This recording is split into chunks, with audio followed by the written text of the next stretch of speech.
हाल ही में उड़ीसा में हुए एक ट्रेन हादसे ने सबको दिलो दिमाग को झकझोर के रख दिया है। दरअसल एक train Bengaluru Howrah superfast express जो 1 जून दिन गुरुवार को बेंगलुरु के यशवंतपुर स्टेशन से 7:35 पर हावड़ा के लिए हावड़ा यानी कोलकाता के लिए खुलती है, जो यहाँ पर अगले दिन शाम को 8 बजे पहुँचने वाली होती है।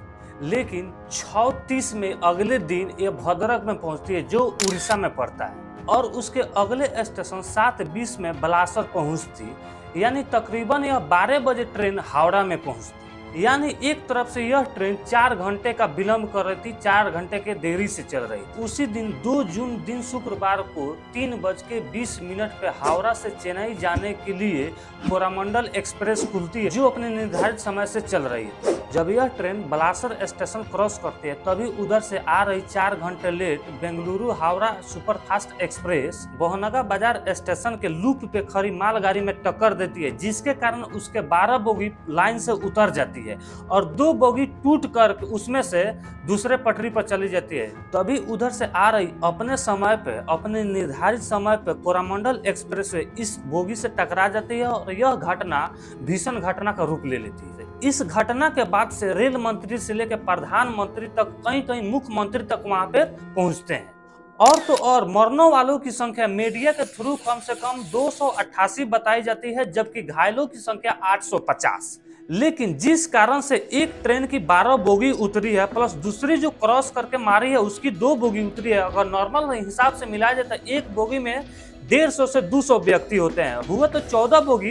अगर 14 बोगी में देखा जाए तो कम से कम 1800 से 2000 व्यक्तियों के अनुमान लगाया जाता है। लेकिन जिसमें से 2 बोगी पूरा तरह से क्षतिग्रस्त है और 12 बोगी ट्रेन के पटरी पर उतर चुके हैं, जिसमें जनरल बोगी भी है, तो आप मिला सकते हैं कि उसमें कितना ज्यादा क्षति हुई होगी। एक अगर बेसिक आंकड़ा से मिलाया जाए तो मरने वालों की संख्या 500 से भी क्रॉस कर जाएगी, वहीं दूसरे तरफ घायलों की संख्या देखी जाए तो 1200 से भी क्रॉस कर जाएगी।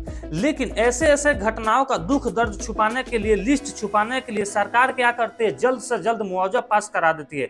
वो कहीं का ओवर ब्रिज गिरे तो, कहीं बाढ़ आए तो, कहीं चक्रवात तूफान आए तो, चाहे कहीं का स्कूल ढहे तो, सेम वही घटना हो जाती है जब कोई ट्रेन हादसा हो तो। क्या सरकारें अपनी गलती छुपाने के लिए हमेशा मुआवजा का प्रावधान करेगी कि जिस तरह बातें का विकास बना रही है उस तरह सेफ्टी का भी विकास करेगी? देखिए, अगर रेलवे सेफ्टी फंड की बात की जाए तो 1 लाख करोड़ पर ईयर खर्चा की जाती है, उस फंड में दी जाती है।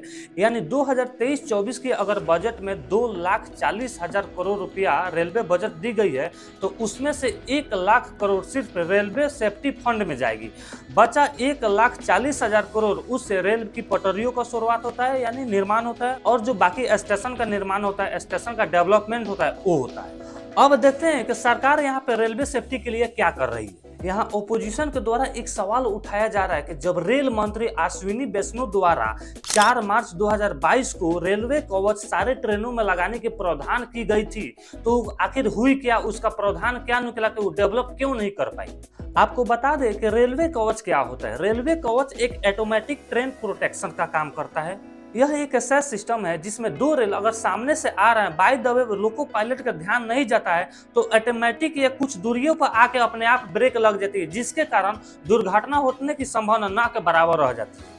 अब आप यह सोच रहे होंगे कि यह सिस्टम यहाँ पर क्यों नहीं काम में आई।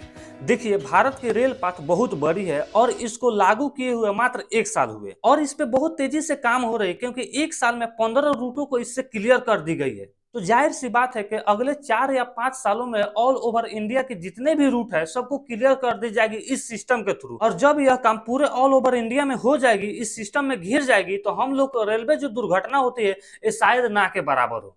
तो आज के इस वीडियो में इतना ही। हम मिलते हैं अगले नेक्स्ट वीडियो में। जय हिंद, जय भारत।